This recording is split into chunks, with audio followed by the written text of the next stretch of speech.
I'm not driving you. Yeah. Wow.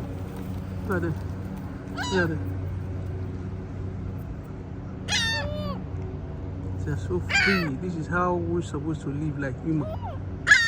We're supposed to free like the birds of the air.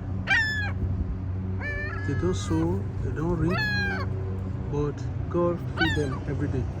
And they produce and they both have babies. They have all the lay eggs.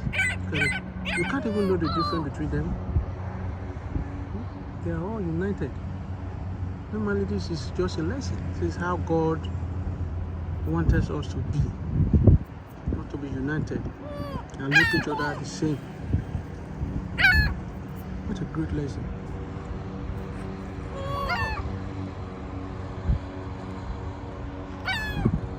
You can't even see the difference between them, but still they love each other.